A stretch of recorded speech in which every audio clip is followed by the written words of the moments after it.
Hey, ambassadors. Yay, we finally made it. My mom and dad are downstairs, so if there's weird yelling, they don't yell, but in case that happens, ignore it. It's fine. Um, hey, sorry about yesterday. Turns out it was the vastness of the Facebook universe that meant that we couldn't be on time. And you should have seen me. I was running around redoing routers and all kinds of things. Hey, Terry, how are you? But it turns out it was just Facebook was down for the first time in the history of time, I guess. So anyway, thank you for giving me an extra day and Facebook an extra day to get sorted. I am sitting in my parents' loft. They have a beautiful log home. And so that's the background. And I'm getting ready tomorrow to give a talk to South Dakota State University. They have their 50th SDSU Geography Convention. It's all student run. I ran the 27th. All three of my degrees are in geography. And it's really exciting. I get to do a talk there at 2 o'clock tomorrow. So just in time for everybody to get sleepy after lunch. But I get to talk about productivity versus effectiveness today, which is one of my favorite topics. It's actually the very first topic I wrote about when I was invited to write for Forbes, because I just think it's a thing that a lot of people get wrong. Or not know how to balance is maybe the better way. So our announcements are, we have what's happening soon. I'm going to be in Las Vegas early next week. So if you're there, let me know. Maybe we'll get together for a glass of wine, cup of coffee. Boy, what else is going on? I've got to cheat a little bit and look at the calendar here. We've seemed to be always going in 10 different places all at the same time. But March is, we're in the middle of a spring sort of blizzard. It's a strange day. We have an aerial flood watch warning. It's actually a flood warning today, and we have a blizzard warning all the same day. It's pretty exciting. So the announcements are mostly I'm going to be in Vegas next week. I think there's some other things going on, but I guess one big exciting thing, we have 3 new ambassadors in the last few days.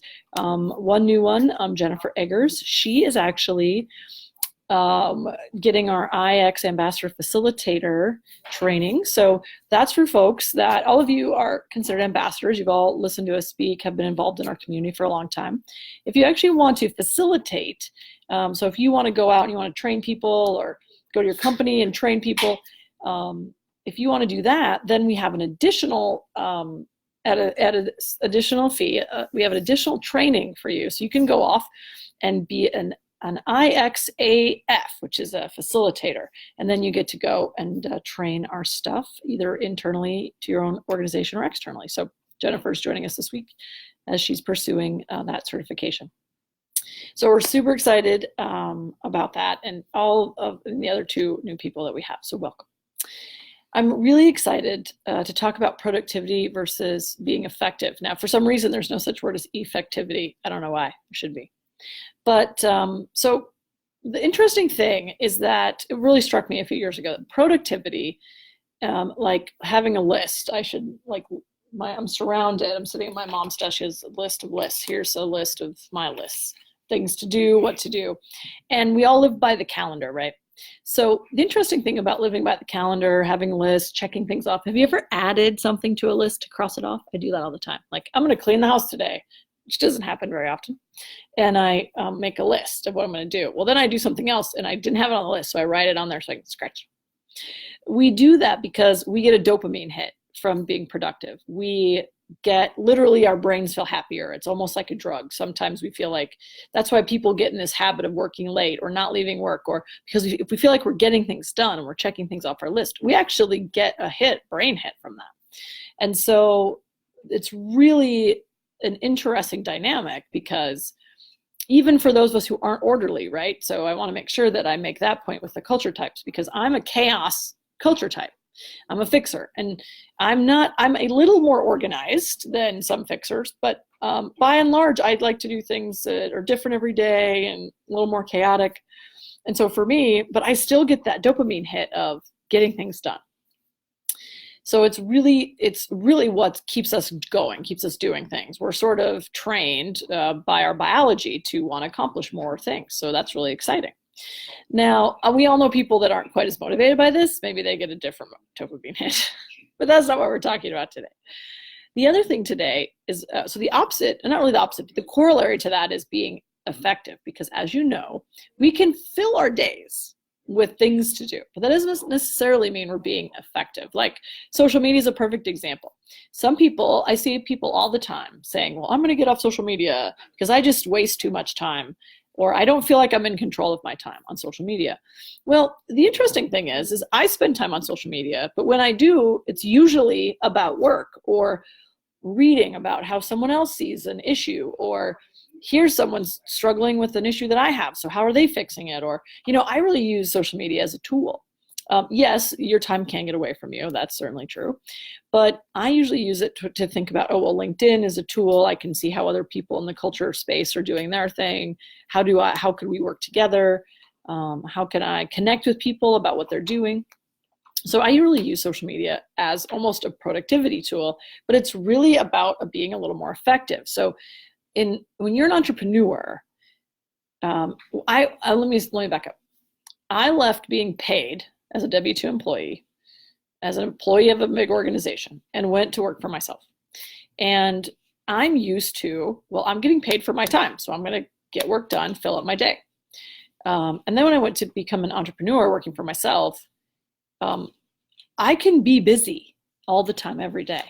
But that doesn't mean I'm A, making money, or B, helping people, or B, growing as a person. It just means that I'm busy. And busyness does not equal success. So, and I think that's true a lot of times, but it's so revealing when you're trying to make a living through your business. Very, like, when you don't do effective things, your business fails. The other side, the being effective things tend to be more about people, right? They tend to be more about connecting with people, going to a networking event, going to a conference, speaking, checking in with your staff, just walking over to their office, say, hey, how's it going?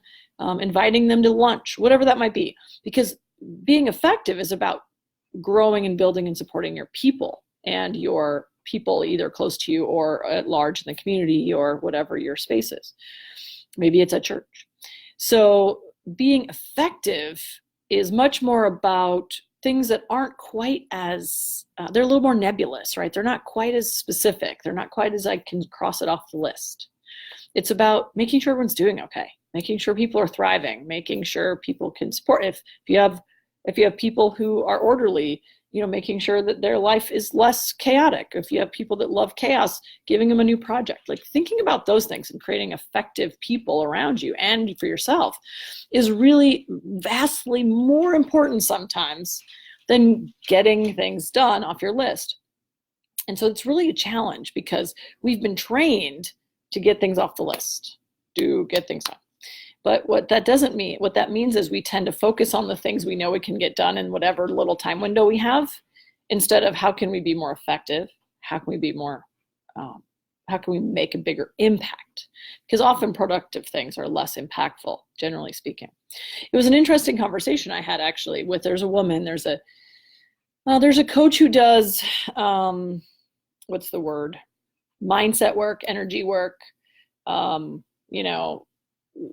work, I guess is the best way to say it, spiritual work, inner work, right? And she's always pitching me for, am I ready to take on something impossible to do the thing? How can she help me do something that I feel like is impossible to achieve? Well, the challenge is, as you and I know, that most of us feel like we can achieve almost anything with given the right tools and time. So what we're doing is, and so what I told her, I said, is what I would actually need is someone to help me be more effective, or use my time better, because I don't have enough time to do all the things I already have to do. So thinking about taking on more feels like, too much. So how do we become more effective? And I tell you, I have a really fun, super secret, super simple story for you that you can use in your tool, I guess you can use in your day-to-day. That majorly for me is scheduling effective activities in your calendar, or putting on the list. So instead of having this fight between productive things to do, which need to be done, but they might not be as effective for your team or your business, this is working. This does work really well if you're in a team, in a company too, not just an entrepreneur. So instead of having that productive fight against your but the things you can do to be effective, what you do is you actually tease your brain, because remember, your brain loves productive work and your heart probably loves effective work, but it's not the same. And so what we do is we actually take the effective work and we move it over into the productive category. So what we do is we schedule the things that are effective, whether that's a daily stand-up meeting, whether that's, hey, call so-and-so, call Sandra because I know she's been stressed out at work. Send a note to Anne Marie, she just got a new job. What we do is we schedule that in to the productive time, so then we get the same reward intellectually, dopamine chemically in our body to do the things. Because if we don't do that, then they always get pushed to the side. Communication always falls first if you're super busy. It's just how it is. And so we build that in. So I'm working with one independent. He's an independent and he works as an operations officer in a organization. And he really struggles with effective behavior in the sense of he doesn't need anyone else to tell him he's doing a good job. He doesn't need it. He's independent. He doesn't need that sort of social structure around him. He's just going to go and do the work because that's what he's supposed to do. It's work. It's what you're supposed to do, straight up. Well, most people, as you know, most culture types need some kind of team environment. 60, let me do this. The mental math. I'm trying to minus things. It's complicated. Anyway, it's more than 60% of us are on the team-driven side. And so we want that social reinforcement. We like to be in a team. We like to hear we're doing a good job. We like to know what the expectations are. And so for him, he really struggles with this. I really think this has been one of his biggest downfalls in his whole career. And so what we do is I say, when he took this new job, he just started a new job, I said, every Tuesday, meet with your office manager for half an hour. Put away your laptop, put away your phone, talk to her. And he's like, oh, it's such a waste of time. And I thought, what? As a fixer, I was horrified by this because I'm a team person and I like to fix problems, right? But he didn't see it as valuable time. And I said, it doesn't matter what you think. You have to make it somehow. Somehow you have to create an environment that's going to have you do that on a regular basis, because she's going to need that. She's a fixer. She needs your connection to know she's doing a good job and how to do it, and how to proceed, what's the target, how can she be successful. She really needs to hear that stuff. And so it's going really well, of course, because the woman who needs the connection is getting it. And even though the independent is he's not that excited about it, he sees that it's actually resulting in something positive, and he makes sure to do it because it's on his calendar. So this is really, it's such a simple thing when you think about how you could possibly be more effective.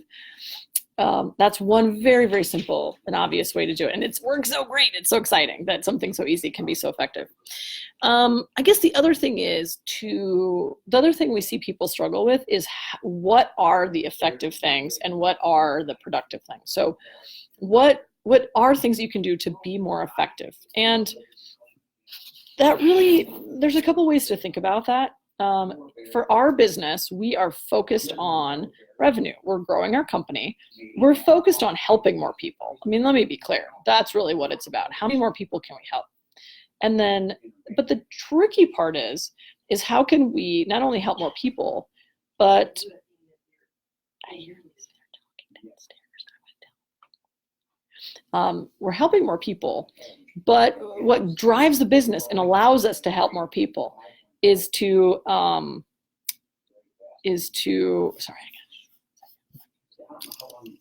can I mute this thing? I don't think I can. Hold on.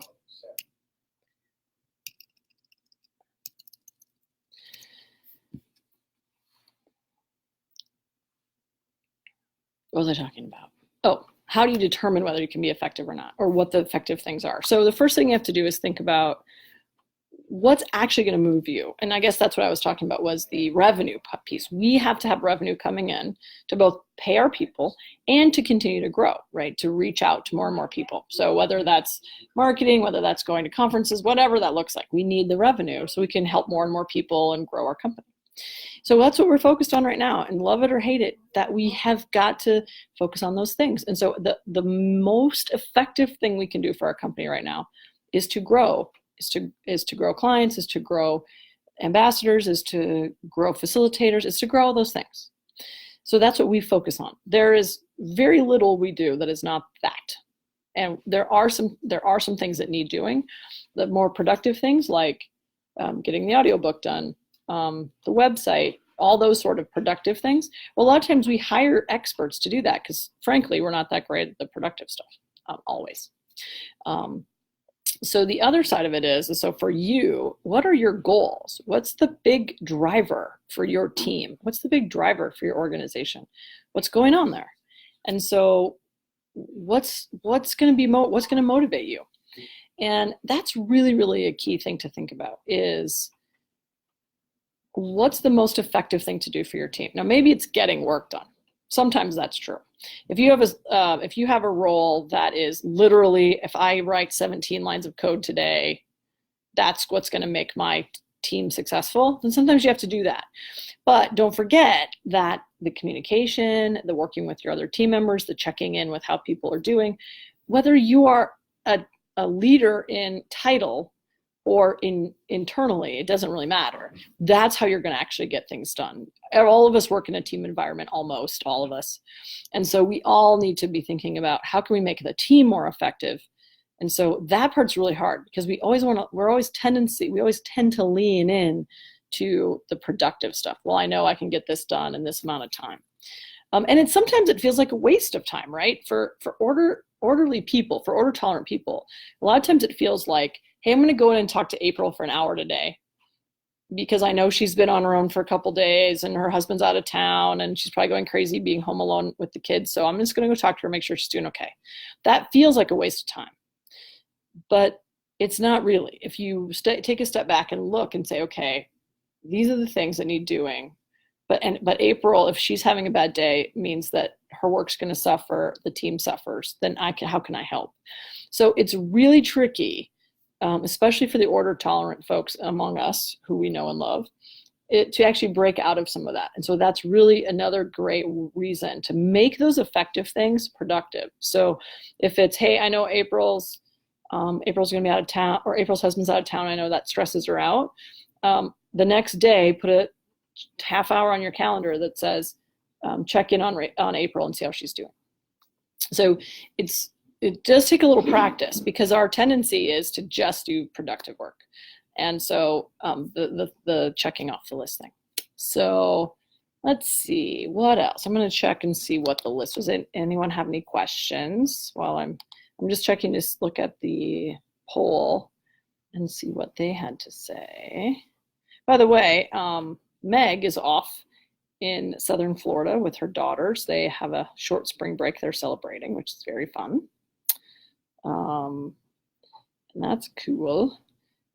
Otherwise, she'd be here with me now. All right, hold on. Looking.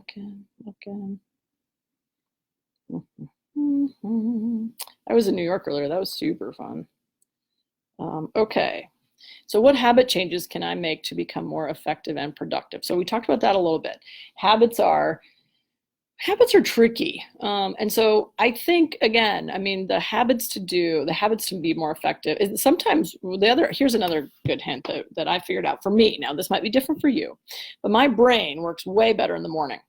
And so I very rarely take meetings like chatty, let's get to know each other, client. And I don't care if it's client or just networking or whatever it might be. I rarely do that in the morning. My morning is work, writing proposals, drafting Forbes articles, working on talks, whatever that is. So the productive things that actually take getting things done, that I do in the morning.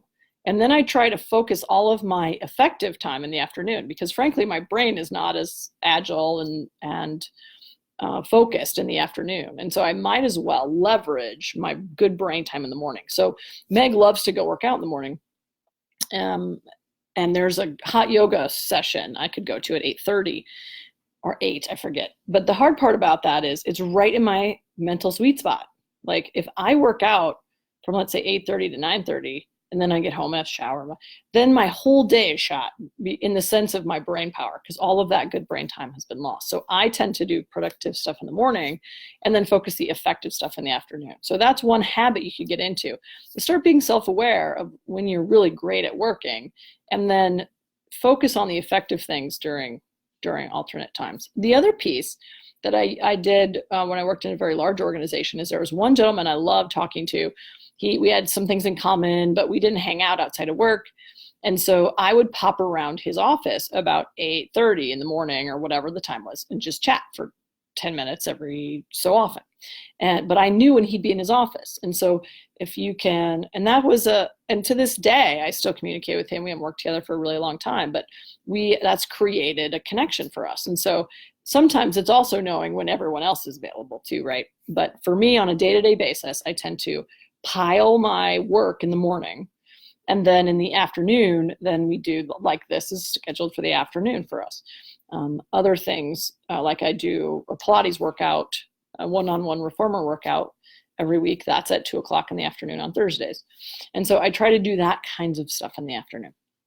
So those are something to think about to create new habits. Difference between effective and productive. Are there any tools I can use to make sure I'm as effective as possible? I think that goes back to what your goals are and what you want to achieve. So let's say that, and this is such a great question, because if I think about to different if we think about my life in acts, right, or like a play, different phases of my life, I had very different ways of being effective. So one of the things is, I'm going to make a note. I just thought of something while I'm talking.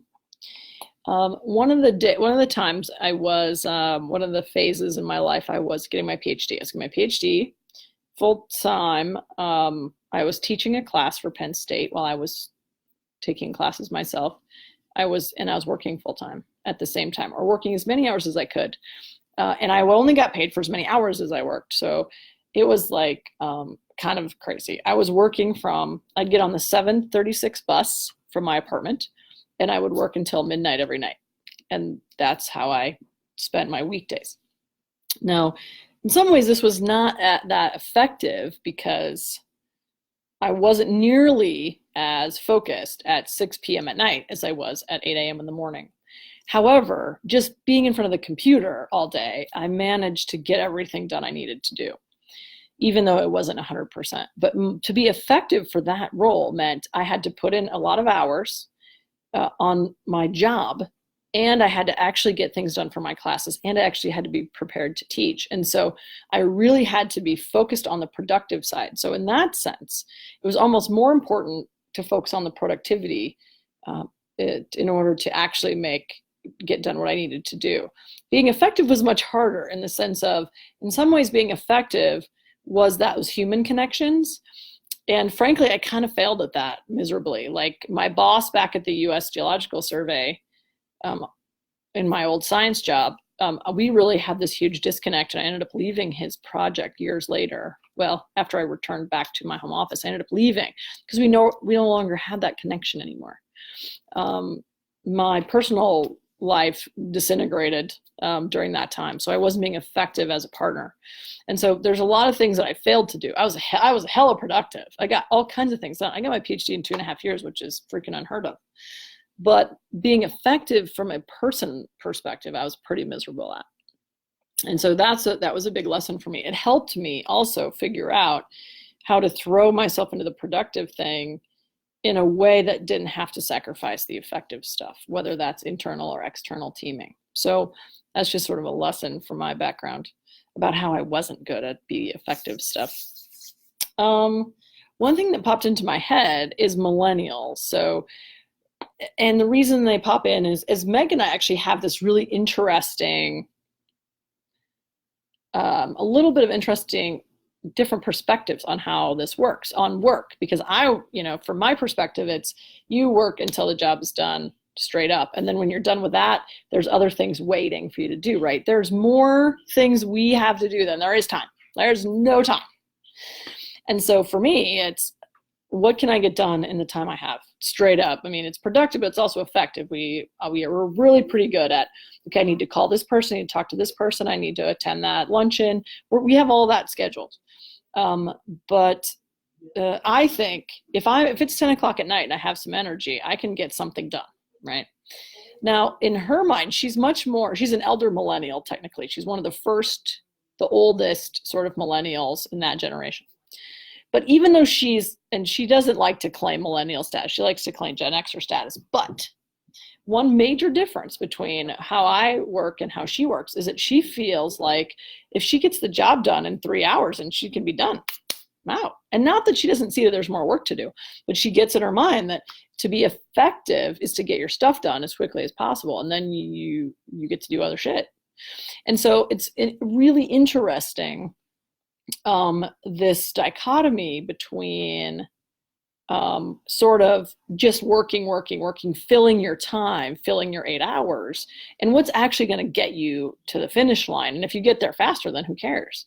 And so there are different ways to think about this. So if Meg is effective in 6 hours and I am effective in 8, do you sort of punish her and give her 2 more hours of work? Or how do you think about that? So it's really interesting because, as you know, everybody works at different paces and speeds and all that stuff. And so it's, anyway, that's really tricky. For the younger generations who want to work fewer hours, maybe that's the deal, man. Because I remember when I was young and I'm a hard worker, and I would handle whatever, just give me whatever, I'll sort it out. But then I ended up getting all the crap work, right? Because then it's like, oh, Rachel will do it. She does whatever she wants. She does everything. She'll handle it. And so, but then I felt like instead of being effective in the places I could be, I ended up doing all this other junk that didn't matter as much. It needed doing, but it didn't sort of honor the level that I could work at. So it does get pretty muddy. And so just be thinking about, if we focus more on what needs to get done by when, and we operate by that, and the rest is sort of busy, then that's the things you prioritize. Those are the pieces. That's how you can tell to be more effective, is what needs doing, what needs getting done. Let's see. I think that was the only questions in the poll. Just look. Okay. So anyway, so that's a little bit of how we think about productive versus effective. For me, one great example between Meg and I that's different is she loves to read business books, loves it. She has a master's degree in strategic leadership, which is crazy, awesome, love it, go read away.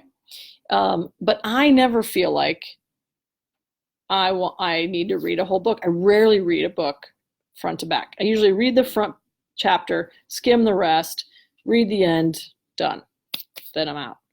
That to me is effective because I just want to know the basic premise. And then if I want to know more, I'll read a little more. But mostly I just want to understand your point of view. And then I try to connect that to what my point of view is, and then how does that fit together, or does it add? And that's all I need. Meg really wants to understand the details behind it and how that fits into her much more in-depth knowledge of leadership training. And so for us, if you gave us each a book and said, hey, tell me what this book's about, the effective way for me to do it is to literally read 15 pages and done. And then she would read the whole thing. And so being effective is very different for people. And so that's why it's really important to have that communication in a team environment. Like I mentioned earlier, for Rose Group, being effective for us right now is really about growing our company and reaching that 1 million people goal. And we are laser focused on that. We are laser focused on supporting people and getting the word out. And every single thing we do is focused on that. And we talk about that all the time. How many people have we helped? How many new people know about what we did that didn't know about it yesterday? And that sort of thing. And so it's really exciting. Like tomorrow I'm talking at the convention at South Dakota State University. And so I'm not going to talk a huge amount about my business work because it's a scholarly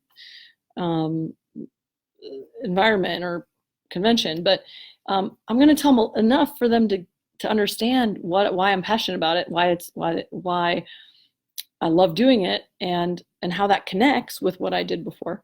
And so, excuse me. And so, but they're going to get to know about it. And so, but I don't expect anything back from them except just, hey, you should know this exists and it's amazing. And so that's really what we're all about. And we try to focus on that. And of course the revenue that then comes with it. So a friend of mine, Jeff Hazlett, always says, it's about helping people, but money is how we keep score.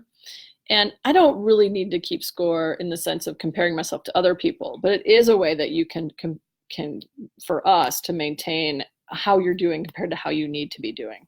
And so it is a way to check if you're an entrepreneur.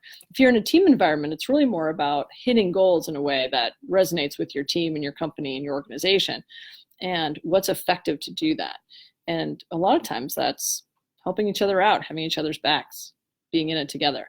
And that's a piece that we really see is lacking in corporate conversations today, is being effective as a team instead of just effective as a one. So as we know, many people being effective together is vastly more powerful and it achieves a lot more. So it's definitely something to think about, and how to balance that effectiveness and versus productivity. Because again, we're rewarded in our brain and intellectually, we're often rewarded for being productive and not so much effective, which you would think would kind of be the opposite. But I guess when you have to put up food for the winter, then being productive is definitely makes sense to be rewarded for. So anyway, well, thanks so much for waiting a day. And I love this topic. I had so many examples. I would love to hear your examples of what's effective for you that you might not have been doing, or you haven't been really thinking about or prioritizing, or not really sure how to prioritize. I'd love to hear that. We all have those challenges. And so I'd love to learn a little bit more about what you guys struggle with. Yeah, throw it in the comments. I'd love to hear and interact with you on some of those things. Yeah, otherwise, thank you so much for being here and for waiting for the Facebook crazy to sort itself out. And yeah, I can't wait to see you next week. I think I'm going to be in Vegas. And I think I'm actually going to be on a plane. And so I think Meg will be here on her own next week, but which is too bad because we love doing it together. So anyway, thanks a bunch and we'll talk soon. Bye.